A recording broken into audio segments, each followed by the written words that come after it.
Speaking of stupid things, Kathy Griffin is still out there complaining and suggesting, Kathy Griffin is out there saying that she's been victimized by, Hollywood is very, very pro-Trump. You know this, right? You don't know this because it's not true? Oh, yeah.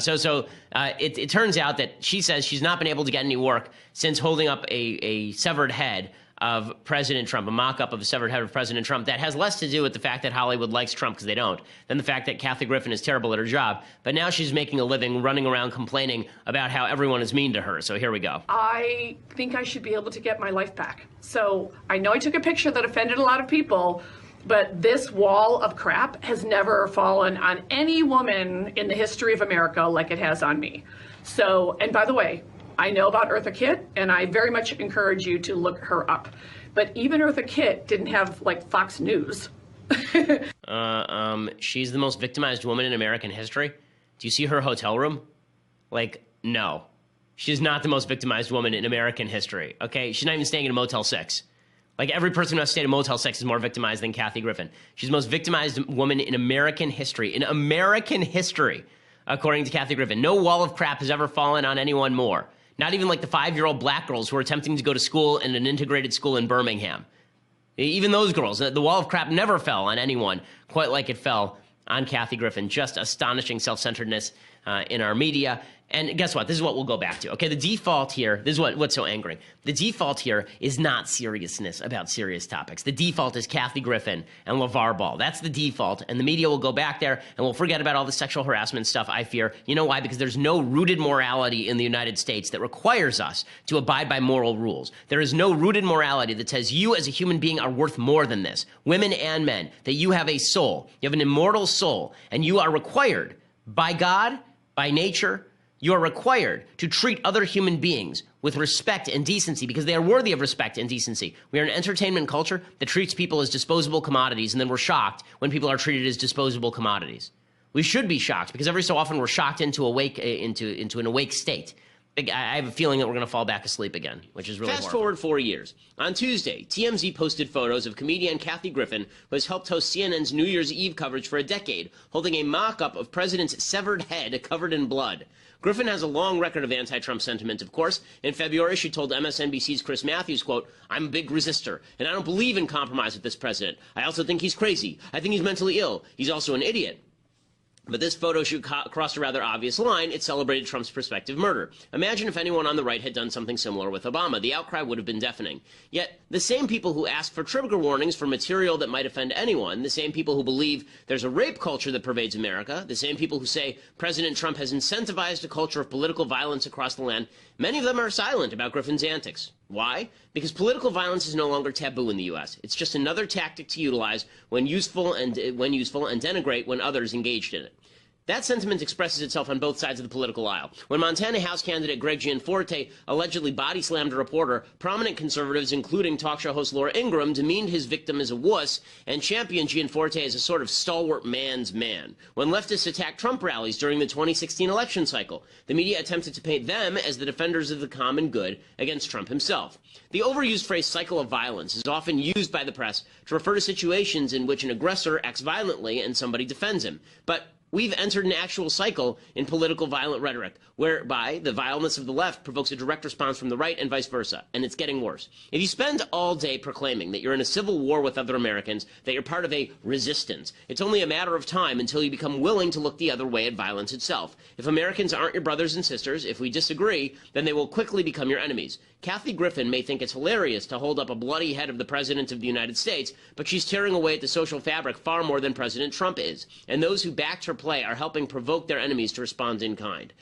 So Kathy Griffin has been out of the news for a few months, ever since she did a photo shoot at which she held up the mock-up of a bloody decapitated head of President Trump. She hasn't been in the news, so she's decided it's time to get back in the news, this time by reneging on her apology, which just demonstrates why fake apologies are stupid in the first place. Here she is. Are you no longer sorry for it? Correct. I'm no longer sorry. The whole outrage was BS. The whole thing got so blown out of proportion, and I lost everybody. Like, I had Chelsea Clinton tweeting against me. I had friends Deborah Messing from Will and Grace tweeting against me. I mean, I lost everybody. And so I have been through the mill. And I also, you know, I didn't just lose like one night on CNN. My entire tour was canceled within 24 hours because every single theater got all these death threats. I mean, these Trump fans, they're hardcore. They have like robocalls, and they're a minority, but they know how to act like they're a majority. Deborah Messing and Chelsea Clinton aren't Trump fans. Like, if even Democrats said it was out of line. I get that comedy is about pushing the boundaries and being politically incorrect, and that's fine. But do you not agree that that picture holding up a severed head, I know it's a mask covered in tomato sauce, but do you not accept that was a little bit over the line? No, you're full of crap. Stop this. You know this. Stop acting like my little picture is more important than talking about the actual atrocities that the President of the United States is committing. Okay, what atrocities involve the President of the United States holding up the bloodied, severed head of his political enemies? I'm missing that part. It is amazing. Look, she just wants attention. She wasn't able to get it with her original shtick in a way that she liked, so now she's walking it back, and she's willing. Here's the thing. She knows that a lot of the people on the left are going to quietly accept her back. That if she does this, she feels stronger, right? That it makes her stronger. That all these people are going to now walk back from their original anger at Kathy Griffin. They're going to say, well, she was misguided. She apologized in the first place, and people weren't willing to accept her apology. So screw it. She's on our side. You know that's the direction in which they're going to move pretty quickly here. That's the part that I hate. Kathy Griffin, I think, is completely irrelevant, but it does demonstrate that when people on the left decide that it is imperative to make headlines by ripping Trump and then apologize for it later, the apology is completely false. My personal favorite column is from a woman named Lindy West, who writes on feminism and popular culture, which already makes you want to run through a wall so hard that it leaves a U-shaped hole in the wall, like a cartoon. But here is what she says in the pages of the New York Times, and it's called Brave Enough to be Angry. Really, this is what it's called, Brave Enough to be Angry, which is like, I didn't realize it takes bravery to be pissed. I really didn't realize this. I like when you just take two emotions. How about angry enough to be brave? How about sad enough to be happy? Like, such nonsense. In any case, here's what the column says, and it's pretty amazing. It says, last month, an Access Hollywood correspondent asked the actress Uma Thurman to comment on abusive power in Hollywood, presumably in light of the sexual assault allegations against the producer Harvey Weinstein. Speaking slowly and deliberately, through gritted teeth, Thurman responded, quote, I don't have a tidy soundbite for you because I've learned I am not a child, and I've learned that when I've spoken in anger, I usually regret the way I express myself. So I've been waiting to feel less angry. When I'm ready, I'll say what I have to say. Thurman is seething, like we all have been seething, in our various states of breaking open, or, as Thurman chooses, waiting. We are seething at how long we've been ignored. Seething for the ones who were told long ago, who were punished long ago for telling the truth. Seething for being told all our lives we have no right to seethe. Has this woman ever met a woman? Has she met, like, a girl? Like, girls get angry. My wife gets mad. My mom gets mad. My sisters get mad. My 3-year-old daughter definitely gets mad. I was unaware that women are not allowed to be angry. Women are definitely not allowed to be angry. It doesn't mean that they're attractive when they're angry, because men aren't attractive when they're angry either. In fact, people generally are not particularly attractive when they're angry. But you're seething at how long you've been ignored? Lady, you're writing in the pages of the New York Times. Being ignored? Okay. So she continues along these lines. Thurman's rage is palpable yet contained, conveying not just the tempestuous depths of #MeToo. God, the writing is so bad. I don't know who edits over at the New York Times. They should be fired immediately. But a profound understanding of the ways that female anger is received and weaponized against women. And now she's going to go explain all the ways that women's anger is not taken seriously. But does she cite sexual assault or rape? Like women who have claimed they were raped or sexually assaulted and are angry about it and people told them to sit down and shut up? No, she doesn't cite any of that because that's never happened. Okay, no one says to women who say they were raped, why are you so mad? You mad, bro? No one says that to a woman who is raped. You can't name anyone who says that to a woman who is raped. So what are the examples of female anger we've been ignoring? Get ready for this. From Lindy West. Again, this is just indicative of the left's belief that anger is its own justification. Quote, in the past few months alone, we've seen Carmen Yulín Cruz, mayor of San Juan, Puerto Rico, pilloried by the far right for criticizing Donald Trump's anemic response to Hurricane Maria. We are dying here, Cruz told the news media. I am mad as hell. And the Florida Congresswoman, Frederica Wilson, deluged with abuse after she characterized Trump's call to a military widow, Maisha Johnson, as insensitive as an insult. Both Cruz and Wilson were directly targeted by the president on Twitter, then incessantly memed and regurgitated and redigested and re-memed by his obedient online horde. It's like the Huns out there. Okay, first of all, the cases she just cited are not cases of sexual assault or abuse. In one, the mayor of San Juan went out there and had shirts printed that said "We are dying" so she could go on national television and rip into Trump. No one would have paid attention to her otherwise. And Frederica Wilson went out there and talked out of school about a conversation that really was between a military widow and the president of the United States, and apparently, may have misinterpreted Trump's comments. So all of this is, we were saying, why are these women angry? Not because they were raped or sexually abused, but because they were getting political. We were more angry at what they were doing than their anger. Okay, but the examples continue. She gives the example of Julie Briskman, who's a government contractor who supposedly lost her job after a photo of her flipping off the presidential motorcade went viral. She wasn't fired because she flipped off the motorcade. She was fired because she made that her profile photo on Facebook and Twitter and works for a government contractor. That's why she was fired. Okay, and then here's some other examples of women who have been disrespected and their anger ignored. Again, this is just female identity politics at its best.